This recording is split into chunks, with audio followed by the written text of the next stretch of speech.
There is a sacred, unspoken pact between a handler and his canine, forged in the fires of combat and sealed with absolute trust. When a Navy SEAL loses his four-legged brother behind enemy lines, the military calls it an unfortunate casualty of war. They close the file. But for Chief Petty Officer Dante Cooper, it was an abduction. For 3 agonizing years, he turned his back on his country, his family, and his own sanity to hunt down the phantoms who took his German shepherd, Brutus. What he found at the end of a 10,000 miles trail of shadows wasn't just the truth about his dog. It was a devastating revelation that would shatter everything he believed to be real. The heat in the Syrian desert did not just bake the earth. It suffocated the lungs and warped the horizon into shimmering, deceptive waves. Chief Petty Officer Dante Cooper lay flat against the crumbling rooftop of an abandoned municipal building, his eye pressed to the optic of his rifle. Beside him, pressed so close their breathing synchronized, was Brutus. Brutus was a 90B German shepherd, a combat tracking and explosive detection K9 whose intelligence bordered on the supernatural. His coat was a dark mottled sable, blending perfectly with the shadows of the ruins. Brutus didn't just follow commands, he anticipated them. A slight shift in Dante's shoulder was enough to make the dog freeze. A subtle tap on his flank sent him moving with silent predatory grace. They had been together for 4 deployments. They had saved each other's lives more times than Dante cared to count. Operation Sandviper was supposed to be a standard extraction. Intelligence had pinpointed a high-value target moving through a remote village on the outskirts of Al-Raqqa. The SEAL team had moved in under the cover of darkness, securing the perimeter. But the intelligence was flawed. It wasn't a transit point. It was a heavily fortified stronghold. The ambush began with a deafening crack that tore the morning wide open. An improvised explosive device hidden within the walls of the alleyway below detonated with earth-shattering force. The concussive wave ripped through the municipal building, crumbling the rooftop beneath Dante's boots. The world dissolved into a chaotic swirl of pulverized concrete, deafening ringing and blinding dust. Dante felt himself falling, swallowed by the collapsing structure. He slammed into the ground floor, debris raining down around him. His vision swam with dark spots. His left leg was pinned beneath a massive concrete beam, sending a blinding surge of agony through his nervous system. Through the suffocating cloud of dust, the sharp, chaotic staccato of enemy gunfire erupted. The insurgents were closing in, sweeping the rubble. Dante fumbled for his sidearm, his fingers numb and uncoordinated. Then he heard it, a deep, resonant snarl that vibrated in his chest. Brutus, the K9, had survived the fall. Through the haze, Dante saw the silhouette of his dog standing fiercely over his trapped body. Brutus's ears were pinned back, his teeth bared in a terrifying display of primal loyalty. When the first 2 insurgents breached the ruined doorway, weapons raised, Brutus launched himself like a heat-seeking missile. The dog hit the lead fighter with the force of a freight train, jaws locking onto the man's weapon arm. The insurgent screamed, his rifle clattering to the floor. The second fighter stumbled back, panicked, raising his weapon. Brutus! Oh! Dante tried to shout, trying to recall the dog to save him from the line of fire. But his voice was barely a raspy whisper, drowned out by the roar of combat. Another deafening explosion rocked the compound. A mortar strike from the supporting American forces trying to cover the team's retreat. A chunk of masonry struck Dante's helmet, and the world went instantly, completely dark. When Dante woke up, the oppressive heat of the desert had been replaced by the sterile, freezing air of Ultul Regional Medical Center in Germany. The rhythmic beeping of a heart monitor replaced the sounds of gunfire. Commander Thomas Reynolds was standing at the foot of his bed, his expression grim and deeply lined with fatigue. "Welcome back, Coop," Reynolds said softly. Dante's throat was dry as sandpaper. He tried to sit up, but a sharp pain in his chest and a heavy cast on his leg stopped him. His hand instinctively reached down toward the side of the bed, feeling for a familiar, coarse coat. He felt only empty sheets. "Where is he?" Dante croaked, panic instantly spiking his heart rate. "Where's Brutus?" Reynolds looked down, shifting his weight. It was the look every soldier dreaded. "Dante, we secured the area after the airstrike. We pulled you out of the rubble. You were buried deep. Where's my dog, Tom?" Dante's voice broke, rising in volume. He's gone, Coop. MIA. We swept the grid twice. There was nothing left in that sector after the bombardment. I'm sorry. He did his job. He saved your life. No, Dante whispered, his chest heaving against the medical restraints. No, you don't understand. If he was dead, you would have found him. He wouldn't leave me. He was taken. Dante, the blast radius. He was taken. Dante roared, the monitors beside his bed screaming in alarm as nurses rushed into the room. As they pushed him back down, injecting a sedative into his fore, Dante stared at the fluorescent lights on the ceiling. He knew his dog.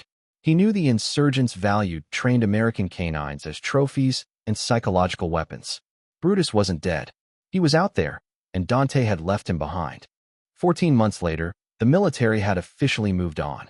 Dante Cooper had been medically discharged, his left leg held together by titanium rods and sheer stubbornness. He lived in a sparsely furnished single-story house in the quiet suburbs of San Diego, but his mind was permanently trapped in the Syrian dust. Civilian life felt like a poorly translated foreign language. Dante didn't sleep in his bed. He slept on the floor of his living room, surrounded by topographical maps, satellite printouts, and glowing computer monitors. His military pension and disability checks funded a singular obsessive purpose. He spent his nights scouring the dark corners of the internet. He frequented encrypted forums used by private military contractors, illicit arms dealers, and underground exotic animal traders. He knew that a fully trained combat experienced SEAL K9 was a highly lucrative asset on the black market.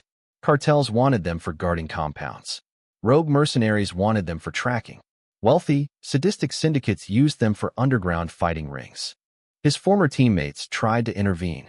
They invited him to barbecues, suggested therapy, told him he needed to let the ghost go. Dante simply stopped answering their calls. He had become a ghost himself. Then, on a rainy Tuesday at 3 a.m., a ping echoed from one of his secure dark web trackers. Dante sat up, his joints aching as he limped to his desk. He opened the encrypted message board, a hidden forum known as the Bazaar, primarily used by fixers in North Africa and Eastern Europe. A user operating under the handle Jackal_99 had posted a listing for a highly trained tactical asset. There were 3 low-resolution photographs attached. The first showed a concrete cell. The second showed a heavy reinforced steel door. The third showed the asset. Dante stopped breathing. The image was grainy, taken in low light, but the silhouette was unmistakable.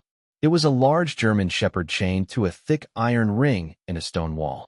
The dog looked thinner, its coat dull and matted with dirt, but its posture was defiant, back straight, ears fully alert. Dante zoomed in on the dog's left ear. During a training exercise years ago in Coronado, Brutus had caught his ear on a jagged piece of razor wire, tearing off the very tip. It had healed into a distinct flat edge.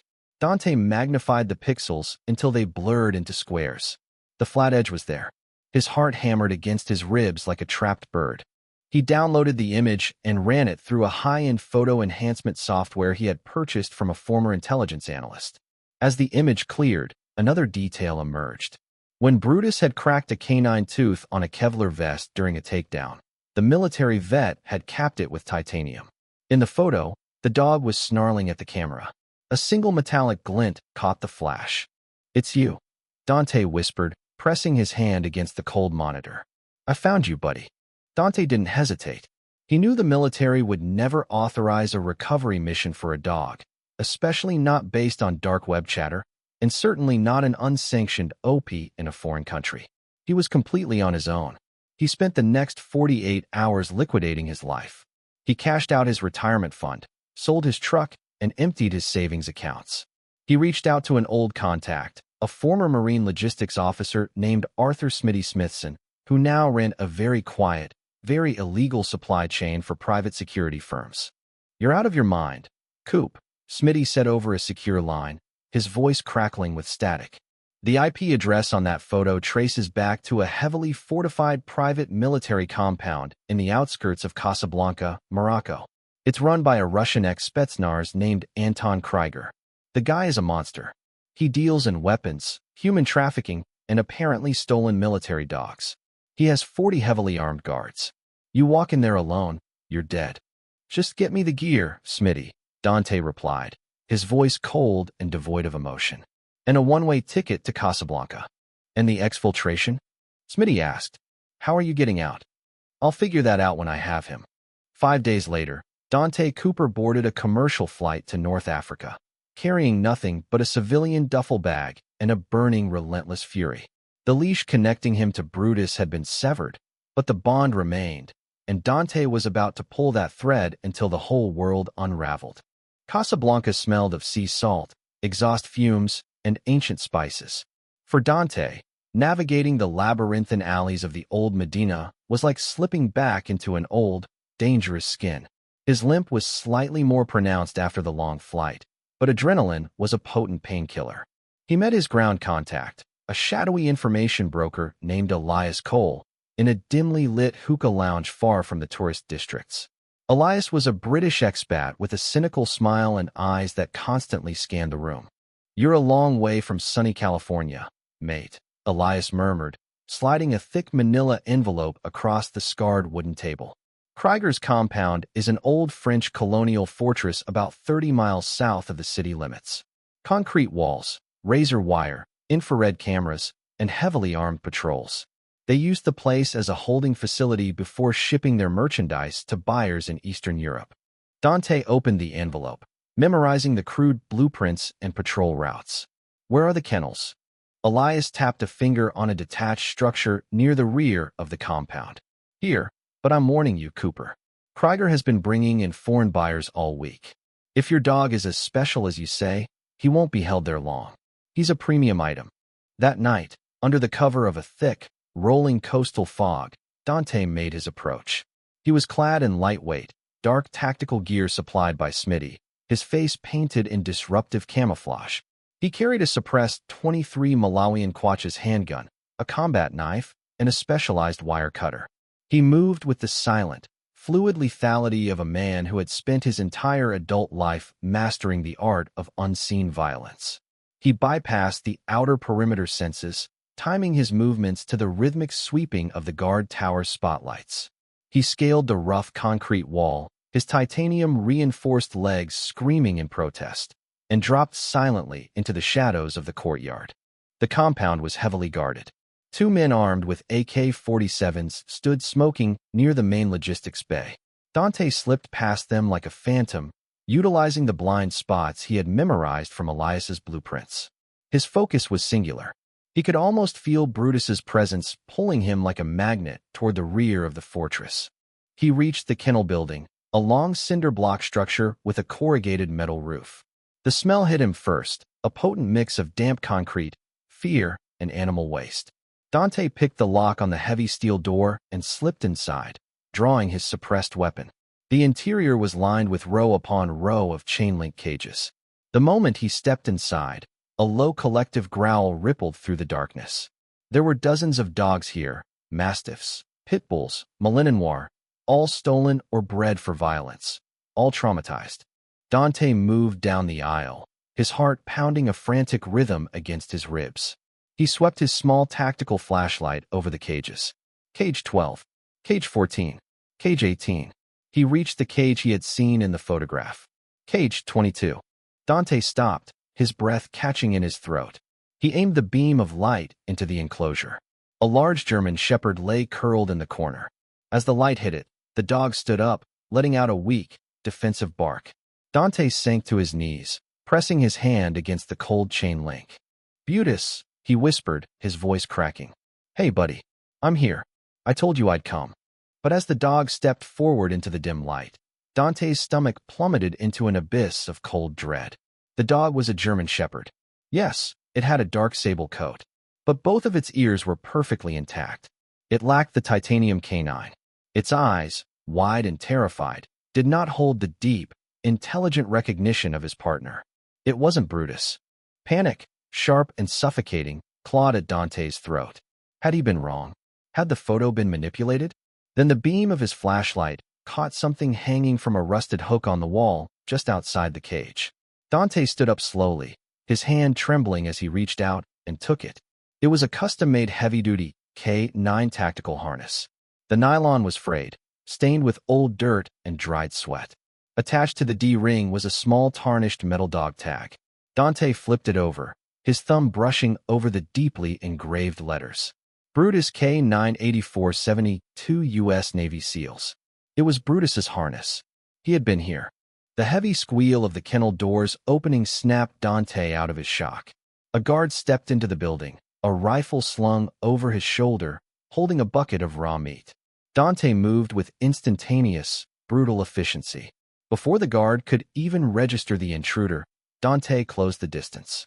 He grabbed the man's rifle by the barrel, twisting it upward, and drove the pommel of his combat knife hard into the guard's temple. The man slumped to the floor with a heavy thud. Dante dragged him into the shadows, pinning the terrified guard to the concrete, the edge of his blade resting against the man's throat. "The dog," Dante hissed in Arabic, his eyes burning with a terrifying intensity. "The American military dog that wore this harness. Where is he?"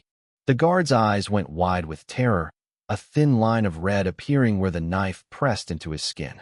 "Gone," he choked out, his hands raised in surrender. "He is gone." "Where?" Dante demanded, applying a fraction more pressure. "Kerr sold him 3 days ago.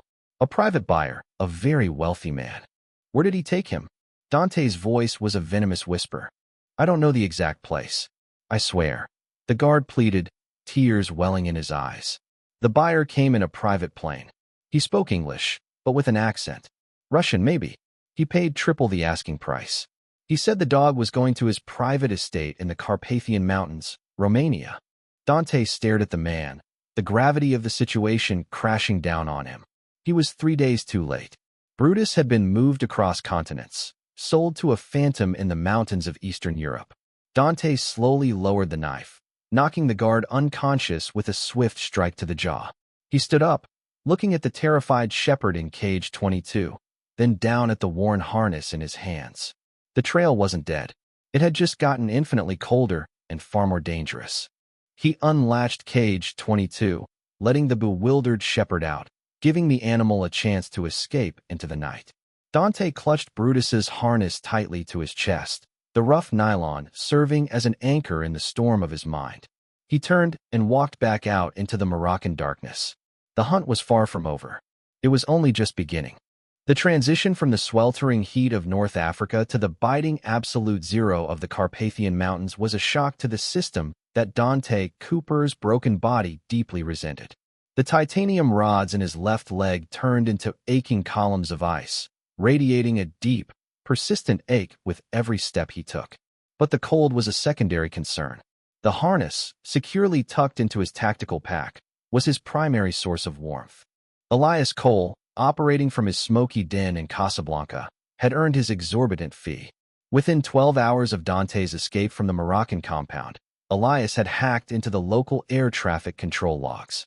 He traced a private Gulfstream jet that had departed on the night the guard mentioned. The tail number was registered to a labyrinthine web of shell companies, all eventually pointing back to a man named Alexander Pierce. Pierce was a ghost in the conventional business world, but a titan in the underground economy. Born into wealth in London and educated in Switzerland, Pierce had built an empire financing private mercenary groups and outfitting rogue states with advanced tactical technology. He collected military secrets, weapons, and apparently highly specialized biological assets. His primary residence was a modernized medieval chateau nestled high in the unforgiving peaks near Brasov, Romania. Dante had to cash in his final favor. Arthur Smitty Smithson had connected him with a freelance pilot named Mitchell Hayes. Mitchell was a former Army aviator who now flew off-the-books cargo throughout Eastern Europe. "You are stepping into a fortress, Cooper," Mitchell had warned over the roar of the twin-engine turborop as they navigated the treacherous mountain thermals. "Pierce doesn't just have security. He has a small army. Ex-military contractors from the States, Britain, and France. Guys who failed psychological evaluations for being too aggressive. They operate with thermal imaging, seismic sensors, and drone patrols. It is suicide to knock on that door." "I'm not knocking," Dante had replied, staring out the frosted window at the jagged snow-covered peaks below. Mitchell dropped him on a frozen logging road 10 miles from Pierce's estate, leaving Dante with a modified snowmobile, a heavy winter tactical suit, and a suppressed MP-7 submachine gun. The approach took 2 grueling days. Dante moved only at night, navigating the dense, snow-laden pine forests under the pale glow of a crescent moon. The terrain was brutal. The snow was thigh-deep in places, forcing Dante to expend massive amounts of calories and willpower just to push forward. Every time he stopped to rest, the freezing temperatures threatened to put him to sleep permanently, but the memory of Brutus's empty cage kept his eyes open. On the evening of the second day, Dante reached the ridgeline overlooking the estate. He lay flat on a bed of frozen needles, pulling his thermal binoculars to his eyes. The shadow was a breathtaking, terrifying monument to paranoia. High stone walls, centuries old, but reinforced with modern steel plating, surrounded a massive central keep. The perimeter was lined with high-intensity halogen lights and rotating camera pylons. Through the thermal optics, Dante watched 2-man patrols walking the walls, their breath pluming in the freezing air. He spent 4 hours memorizing the patrol routes, timing the camera rotations, and looking for a blind spot. He found it near the eastern wall where an ancient aqueduct had been partially integrated into the modern structure to funnel melted snow away from the courtyards. The thermal cameras swept past it every 80 seconds, leaving a narrow window of opportunity. At 0200 hours, the temperature dropped to its lowest point, plunging the guards into a lethargic huddle. Dante began his descent. He moved like a phantom against the white canvas of the mountain. He reached the base of the eastern wall, slipping into the frozen trench of the aqueduct. The ice cracked slightly under his boots, the sound deafening in his own ears, but the whistling mountain wind masked his approach. He waited for the mechanical whir of the camera to pass over his head. 80 seconds. Dante fired a silenced grappling hook, the padded prongs catching the stone lip of the wall with a dull thud. He hauled himself up, his arms burning, his bad leg protesting violently. He vaulted over the top, just as the camera swung back, dropping silently into the shadows of an inner courtyard. He was in. The air here smelled of wood smoke, diesel fuel, and something else, something familiar that made the hairs on the back of his neck stand up, the faint, unmistakable scent of wet dog. The interior of the compound was a labyrinth of modernized stone corridors and high-tech utility bays. Dante navigated the shadows with predatory patience. He encountered his first obstacle near the motor pool. A lone guard stepping out to light a cigarette, an assault rifle slung lazily over his shoulder. Dante didn't hesitate. He slipped out of the darkness behind the man, wrapping one arm around his throat to cut off his airway and using his other hand to control the weapon. The guard thrashed silently for a few agonizing seconds before his eyes rolled back, and he went limp. Dante lowered him gently to the snowy ground, dragging his unconscious body behind a stack of fuel barrels. Following his instincts and the faint musky scent, Dante made his way toward a massive domed structure attached to the rear of the shadow. It looked like a converted equestrian center, its large frosted windows glowing with intense artificial light. Dante found a side access door, bypassing the electronic lock with a decryption device Smitty had provided. He slipped inside, instantly hit by a wave of climate-controlled warmth. He found himself on an elevated observation catwalk, looking down into a sprawling, brightly lit arena. The floor was covered in specialized rubber matting set up with agility courses, fight suit stations, and urban combat mock-ups. There were a dozen men down there moving with military precision, but Dante's eyes instantly locked onto the center of the room. His breath hitched. He grabbed the iron railing of the catwalk so hard his knuckles turned white. It was Brutus. The German shepherd looked magnificent. His sable coat was brushed and gleaming, his muscles defined and powerful. But as Dante watched, a profound sickness settled in his stomach. A handler in a heavily padded protective suit was running towards Brutus, screaming in Russian and firing a blank pistol. Brutus did not flinch at the gunfire. Instead, upon a subtle hand signal from a man standing at the edge of the arena, a tall, sharply dressed man who could only be Alexander Pierce, Brutus launched himself. The K9 hit the decoy with flawless, terrifying technique. He didn't just bite the arm. He targeted the tricep, using his body weight to drag the man violently to the floor. It was a perfectly executed combat takedown, a move Dante had personally taught him in the sandy training pits of Coronado. But then the unthinkable happened. Pierce signaled again. From the holding pens at the far end of the arena, handlers brought out 4 younger, heavily muscled Malinois dogs. They were brought to the edge of the mat, forced to sit and watch. Pierce was speaking to a group of men in expensive winter coats standing nearby.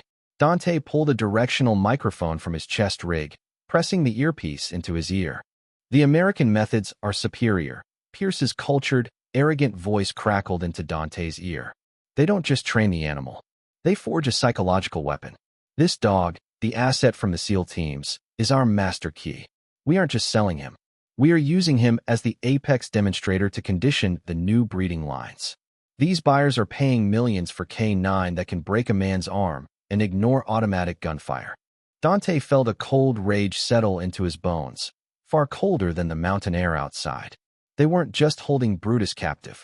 They were exploiting his loyalty, using his years of service to mass produce weapons for the highest bidder. Down in the arena, the decoy handler stopped struggling, waiting for the release command. Pierce looked at the handler holding Brutus's leash and nodded.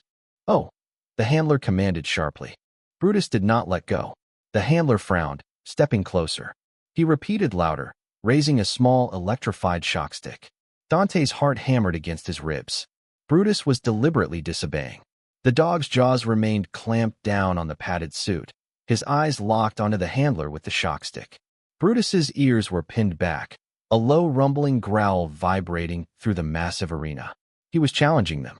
"Hit him," Pierce ordered casually, turning back to his guests. The handler lunged forward, pressing the shock stick into Brutus's flank. The K9 jolted, a sharp yelp escaping his jaws, forcing him to release the bite. But instead of retreating, Brutus instantly pivoted, snapping his jaws inches from the handler's face.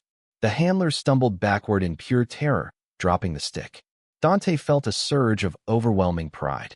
3 years of isolation, abuse, and being passed from one nightmare to the next, and his dog was still fighting. The unbreakable spirit of a Tier 1 asset had not been extinguished. But pride quickly gave way to immediate tactical reality. 2 armed guards at the edge of the arena unslung their rifles, aiming directly at the defiant dog. "Stand down," Pierce shouted at the guards, holding up a hand. "He is worth more than this entire facility. Put him back in the isolation kennel. Starve him for another 2 days. He will learn obedience." The handlers, visibly shaken, managed to loop a heavy steel catchful around Brutus's neck. They dragged the resisting K9 toward a heavy reinforced door at the back of the facility. Dante watched them go, his mind racing through tactical permutations. If he went down there now, he would have to engage a dozen heavily armed men in an open arena. He would be gunned down in seconds, and Brutus would be lost forever. He had to be smart. He had to be a SEAL. He watched the reinforced door close behind his dog. He had the layout. He had the location. He pulled his MP7 tighter against his chest, quietly stepping back into the shadows of the catwalk. The extraction was no longer a rescue mission. It was a siege. Dante checked the luminescent face of his Garmin tactical watch. It was 0245 hours. The sprawling estate had settled into its deepest cycle of quiet, the freezing winds of the Carpathians howling against the thick stone walls, masking the subtle scraping of Dante's boots on the catwalk grating. He had spent the last 40 minutes mapping the electrical conduits that snaked along the ceiling of the equestrian center. Alexander Pierce's fortress was highly modernized, relying heavily on a centralized digital security network. That was its greatest strength. But to a Tier 1 operator trained in infrastructure sabotage, it was a glaring vulnerability. Dante traced the thickest bundle of wiring back to a secondary utility corridor behind the main arena. Bypassing a rudimentary keypad lock, he slipped into a narrow, humming mechanical room housing the facility's main breaker panels and environmental controls. From his tactical vest, he produced a small pliable block of C4 plastic, pressing it firmly against the primary power junction box. He embedded a remote detonator into the gray putty, syncing it to a handheld transponder. He didn't detonate it immediately. He needed to be in position. Moving with agonizing slowness to protect his aching leg, Dante descended a maintenance ladder into the lower levels of the complex. The air grew colder here, the walls transitioning from drywall to damp, weeping stone. This was the older section of the shadow. The original dungeons retrofitted into high-security isolation kennels. A single guard stood at the end of the stone corridor, huddled into a thick parka, a heckler and Coke MP5 slung loosely across his chest. He was stamping his boots to stay warm, his attention focused on the glowing screen of a smartphone. Dante slipped his thumb over the detonator button. He pressed it. The muffled concussive thump vibrated through the floorboards, followed instantly by the deafening hiss of short-circuiting electricity. Above them, the massive arena went completely dark. The sudden absence of the humming generators left a heavy, suffocating silence in its wake, broken a second later by the shrill mechanical shriek of proximity alarms. The guard in the corridor jumped, dropping his phone and fumbling for his weapon in the sudden pitch black. Dante activated his panoramic night vision goggles. The world burst into a crisp, glowing green. He moved forward, a shadow within shadows. Before the guard could utter his weapon or call for backup over his radio, Dante was on him. A swift, brutal strike to the corroded artery sent the man collapsing wordlessly to the stone floor. Dante dragged him aside and approached the heavy reinforced steel door of the isolation wing. It operated on a magnetic lock which, thanks to the severed power line, was now dead. He pulled the heavy lever and hauled the door open. Inside it was a sensory nightmare. The air was thick with the scent of bleach and fear. There was only one cage in this sector, situated in the very center of the room beneath a grated skylight. Through the green phosphorus glow of his optics, Dante saw him. Brutus was pacing the length of the reinforced enclosure, his head low, his hackles raised in defensive aggression, reacting to the alarms and the explosion. When Dante stepped into the room, the dog stopped dead. A low, menacing growl began to rumble in Brutus's chest. In the darkness, the dog couldn't see his face, couldn't distinguish him from the men who had spent 3 days torturing him. Dante slowly reached up and removed his night vision goggles, letting them hang around his neck. He was completely blind in the windowless room, relying entirely on memory and instinct. He dropped his weapon, so it hung by its sling, raising both hands, palms open. He stepped closer to the cage, the toes of his boots touching the steel bars. The growl grew louder, vibrating with lethal intent. Brutus was inches away, ready to strike the moment the cage opened. Dante closed his eyes, his heart hammering in his throat. He took a slow, deep breath, letting the scent of the dog wash over him, grounding him in a memory of a sun-baked tarmac in California. "Breakwater," Dante whispered.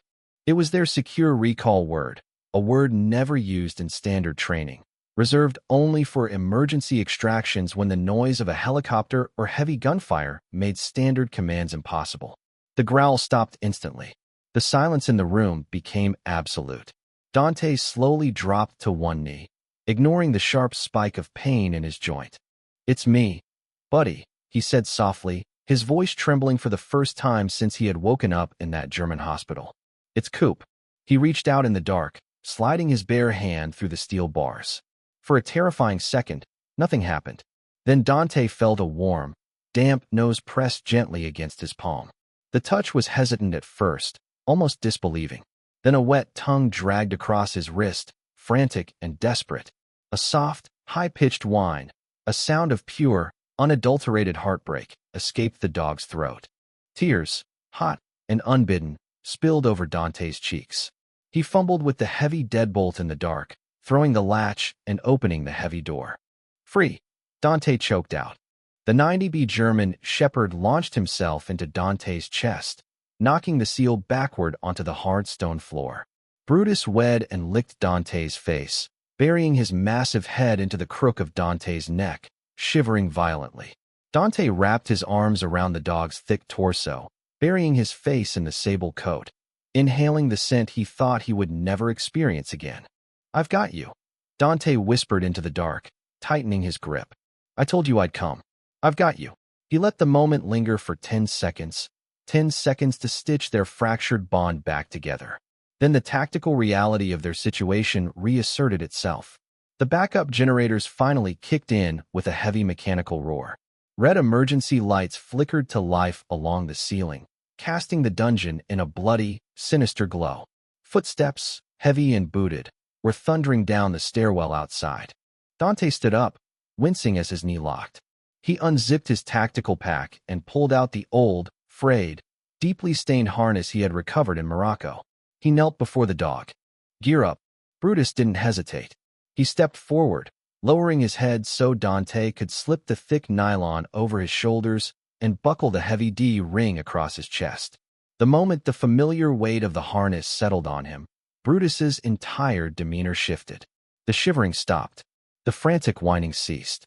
The terrified captive vanished, replaced instantly by the lethal, hyper-focused tactical asset of the United States Navy. Brutus moved to Dante's left side, pressing his flank tightly against Dante's injured leg to offer support, his ears swiveling toward the door. Dante drew his MP7, checking the chamber.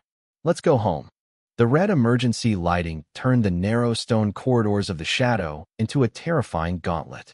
Sirens wailed, a rhythmic, deafening warning echoing off the ancient walls.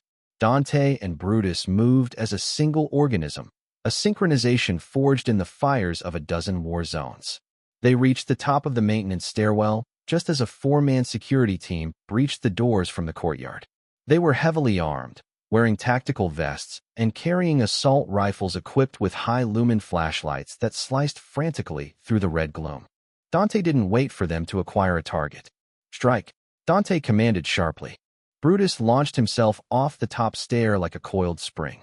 He flew through the air, completely bypassing the first two guards, and slammed chest first into the point man, his jaws locking onto the thick fabric of the man's tactical vest. The sheer kinetic force of the 90-pound animal sent the guard crashing backward into his teammates, breaking their formation and sending their rifle beams scattering wildly across the ceiling. Dante stepped out from the stairwell, raising his suppressed MP7. He fired in rapid, controlled bursts. Two of the guards dropped instantly, their armor failing to stop the armor-piercing rounds. The third man shoved Brutus off his screaming comrade and raised his weapon. Dante shouted, stepping forward. Brutus released the downed man instantly, dropping to the floor to give Dante a clear line of sight.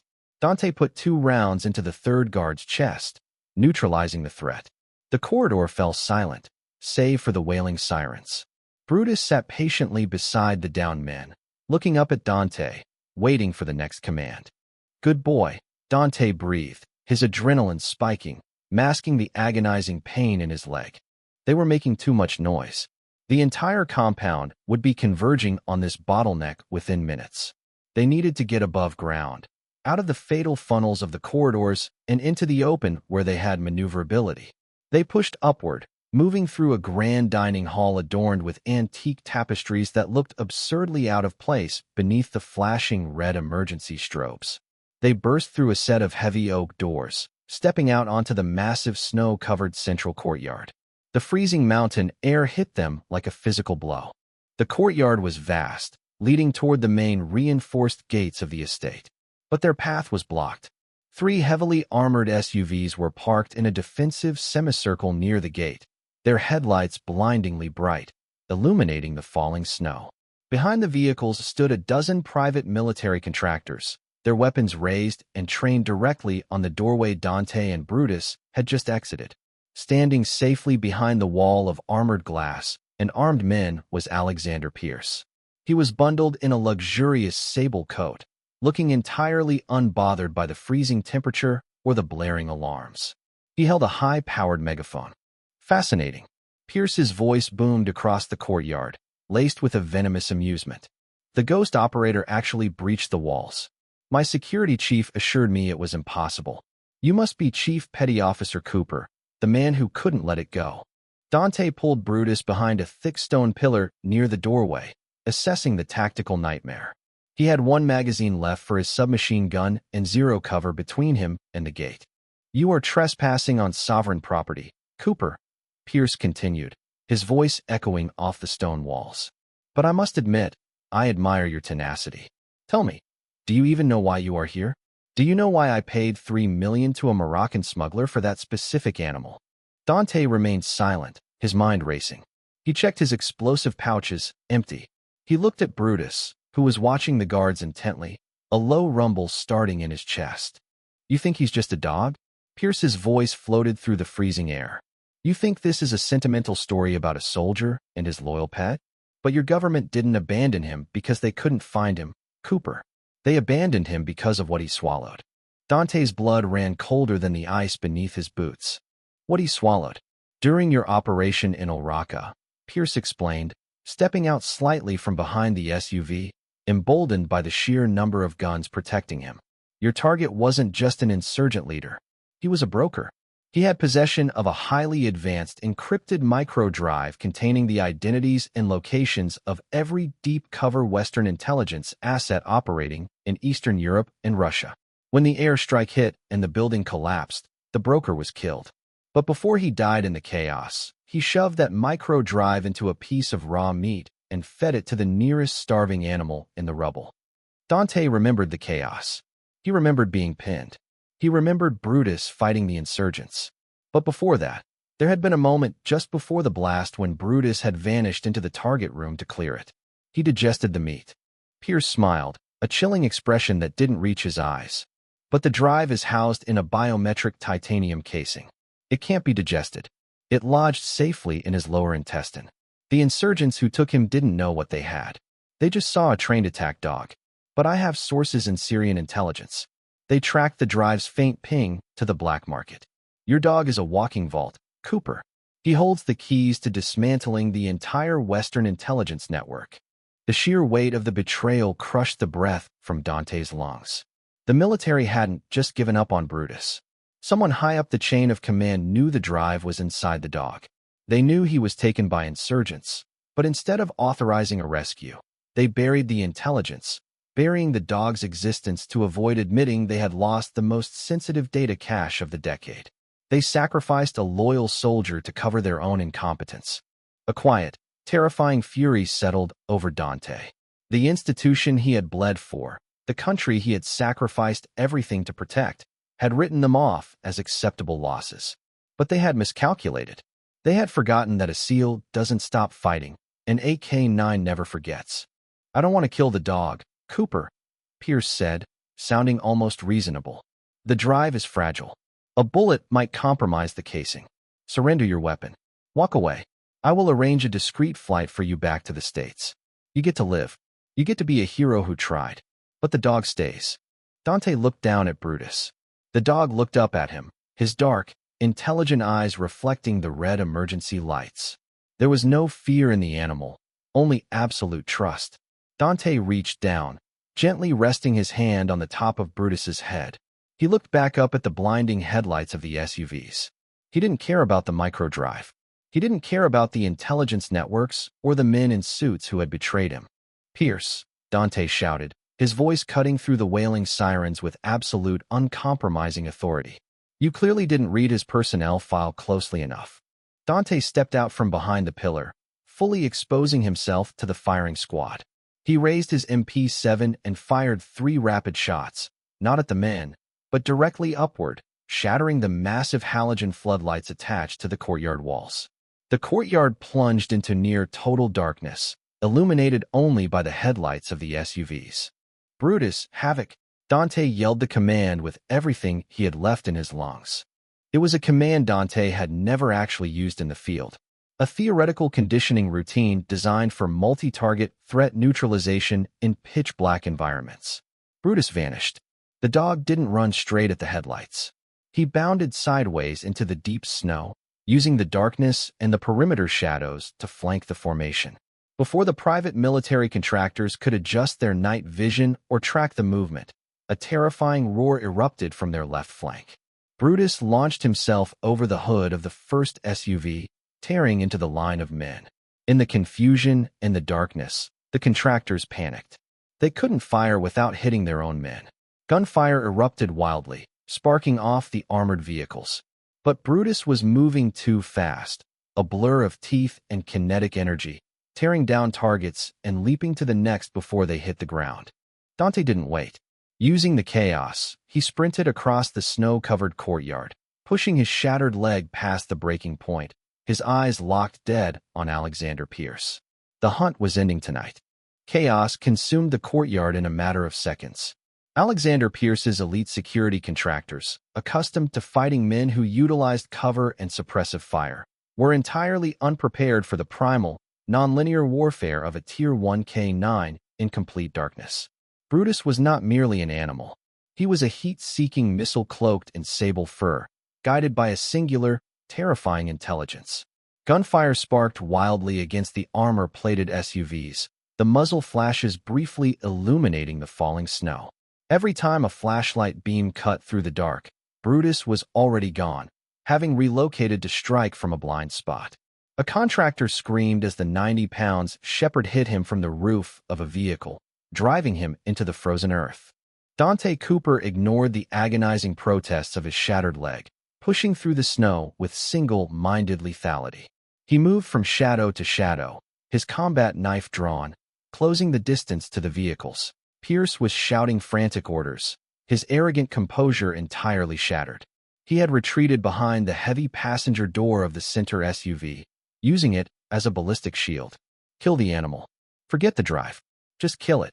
Two contractors converged on Brutus's position, their laser sights cutting through the snowfall. Dante saw them raising their weapons. Without hesitation, he broke cover, sprinting across the open ground. He threw his empty MP-7 submachine gun at the face of the nearest guard, stunning him long enough for Dante to close the gap and drive his knee into the man's chest. But the movement left Dante entirely exposed. From his fortified position behind the SUV door, Pierce drew a customized silver-plated Sig Sauer pistol. He didn't aim at Dante. He recognized that the SEAL was too fast, too erratic in his movements. Instead, Pierce aimed the glowing tritium sights directly at the massive German shepherd, who was momentarily pinned down by suppressive fire from the remaining guards.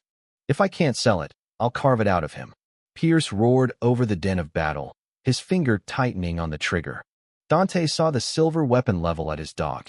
Time seemed to fracture, slowing to an agonizing crawl. He remembered the crumbling municipal building in Oraka. He remembered the crushing weight of the concrete and the sight of Brutus standing over him, taking on an entire insurgent squad to protect a man who couldn't protect himself. A handler never lets his dog fight alone. Dante didn't yell. He didn't issue a command. He simply threw his body across the freezing open expanse of the courtyard, launching himself into the line of fire just as Pierce squeezed the trigger. 3 deafening cracks echoed off the stone walls of the shadow. The first hollow-point round tore through the Kevlar threading of Dante's tactical vest, shattering his collarbone. The second round caught him just below the rib cage, a devastating impact that felt like a sledgehammer driven by a freight train. Dante hit the snow hard, a spray of crimson painting the pristine white ground. Brutus saw his handler fall. The K9 let out a sound that wasn't a growl or a bark, but a terrifying, unnatural roar of absolute devastation. Ignoring the remaining guards, Brutus launched himself toward the center SUV like a mortar shell. Pierce panicked, trying to bring the silver pistol around to fire again, but he was a fraction of a second too late. Brutus cleared the hood of the vehicle and crashed into Pierce's chest, his titanium-capped tooth flashing in the dim light. The dog hit him with such concussive force that Pierce was thrown backward, his head slamming brutally against the stone retaining wall of the gate. The billionaire weapons dealer slumped to the ground entirely motionless, his pistol skittering away into the dark. The 3 surviving contractors, seeing their employer neutralized and the courtyard painted in their comrades' blood, broke their tactical formation. They abandoned their weapons and fled into the darkness of the mountain estate. Silence slowly reclaimed the fortress, interrupted only by the howling Carpathian wind. Dante lay on his back, his breath coming in shallow, ragged gasps. Every exhalation plumed white in the freezing air, laced with a fine mist of blood. The pain was beyond human comprehension, radiating from his chest and burning through his nervous system. He felt a warm, wet nose press frantically against his cheek. Brutus was whining, a desperate, high-pitched sound of pure distress. The dog began licking Dante's face, nudging his shoulder, trying to force his handler to stand. "I'm okay, buddy," Dante choked out, tasting copper. I'm okay." Through sheer unadulterated willpower, Dante rolled onto his side. He grasped the heavy nylon of Brutus's harness, using the dog's solid frame as an anchor to haul himself to his feet. His left leg threatened to buckle and his chest felt entirely hollowed out. But the gates were open. Forward, Dante whispered, his voice trembling. They limped out of the courtyard, leaving the fortress of nightmares behind them. They found the hidden snowmobile Dante had left in the tree inn. It took every ounce of strength Dante had left to straddle the machine. He positioned Brutus in front of him, wrapping his bleeding arms around the dog's thick torso, using Brutus's body heat to stave off the rapidly advancing shock. The 10 miles ride back to the extraction point was a blur of frozen agony and fading consciousness. The dark pine trees whipped past them like silent sentinels. Several times Dante's grip loosened, his eyes rolling back. But every time he began to slip, Brutus would turn his head, barking sharply, nipping at Dante's thick winter glove to jolt him awake. The dog was literally keeping him tethered to the world of the living. When they finally broke through the tree inn, the heavy thrumming engines of Mitchell's turboprop plane were already spinning. The pilot saw the snowmobile erupt from the forest and ran down the lowered cargo ramp, his face dropping in horror as he saw the state of the seal. Mitchell hauled Dante off the machine, dragging him onto the cold metal floor of the aircraft. Brutus followed immediately, pacing frantically as the cargo ramp closed, and the plane began to taxi down the makeshift icy runway. "Cooper, stay with me," Mitchell yelled over the roar of the engines, tearing open a trauma kit. He ripped open Dante's vest, his hands slick with blood as he packed combat gauze into the deep wounds. "You're hit bad, man. Real bad. I'm redlining the engines. We'll be in friendly airspace in an hour." Dante didn't look at the pilot. His vision was tunneling, the edges of the world turning dark and soft. He turned his head toward the massive German shepherd sitting obediently by his side. Brutus laid his head gently upon Dante's chest, right over his slowing heart. The dog's dark, intelligent eyes were fixed on Dante's face, understanding the gravity of the moment with devastating clarity. Dante reached up with a trembling, blood-stained hand, burying his fingers deep into the soft sable fur behind Brutus's ears. "We did it," Dante whispered, a faint, peaceful smile breaking through the grimace of pain. "We made it out." Frost clung to the small circular windows of the turboprop plane as it pierced the heavy storm clouds over Eastern Europe. Inside the unpressurized cargo hold, the temperature was merciless, but Dante Cooper didn't feel the cold anymore. He felt a strange, terrifying warmth spreading from his chest, an indicator that his body had finally stopped fighting the inevitable. Mitchell was frantically working the radio in the cockpit, shouting coordinates to a U.S. military medical evacuation team, demanding an intercept. But Dante knew it was wasted breath. "Hey," Dante murmured, his voice barely audible over the drone of the twin propellers. Brutus pressed closer, his large body curled around Dante's torso in a desperate attempt to share his life force. The dog's tail thumped once against the metal floor. "You're a good boy," Dante choked, tears mixing with the grime and blood on his face. "The best I ever saw." He thought about the corrupt intelligence officers who had abandoned this magnificent animal in the desert. He thought about Alexander Pierce treating him like a piece of merchandise. They had all underestimated the bond of the leash. They didn't understand that a canine handler doesn't just train a dog. They give the dog a piece of their soul. And tonight, Dante had bought his soul back. Dante forced his heavy eyes open, locking his gaze with the shepherd. He needed to do this right. He needed to free the dog, not just physically, but psychologically. "Brutus," Dante breathed, summoning his final reserve of command authority. The dog's ears perked up, his posture stiffening slightly despite the grief radiating from him. He was ready for the next order. Dante smiled, a tear slipping down his cold cheek. "Mission accomplished, buddy. End of watch. Rest. Just rest." His blood-stained hand slipped from Brutus's neck, falling heavily against the aluminum floorboards. Chief Petty Officer Dante Cooper closed his eyes, and the war finally ended. Brutus did not howl. He did not run around the cabin. He simply lowered his head, resting his snout beneath Dante's chin, and let out a long, shuddering sigh. He stayed there perfectly still, guarding his handler in death just as fiercely as he had in life, until the plane finally touched down on an American airstrip in Germany. 6 days later, the full weight of Dante Cooper's sacrifice crashed into the highest echelons of the Pentagon. Mitchell had delivered the SEAL's body and the dog directly to the authorities, along with the audio recordings Dante had captured on his directional microphone at the Chateau. The military could no longer hide the truth. Under heavily armed guard, Brutus was transported to Joint Base San Antonio, Lackland in Texas. He was brought to the Department of Defense Military Working Dog Veterinary Service, the most advanced facility of its kind in the world.